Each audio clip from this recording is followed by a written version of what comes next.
यो मेरे जिगर के छल्लो, स्वागत है एक और मेरी नई वीडियो पे। देख सकते हैं एलपीजी गैस सिलेंडर का वो लंबा भीड़ लाइन लगा हुआ है यहाँ पे।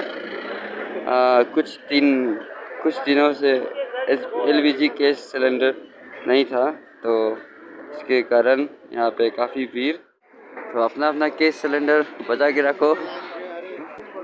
आप लोगों को भी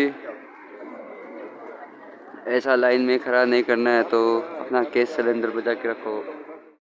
तो गाइस, सिलेंडर तो नहीं मिला है, खाली हाथ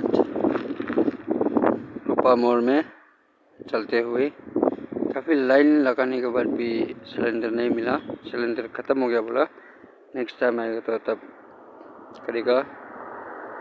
तो thank you for watching my video कैसा लगा कमेंट्स करना।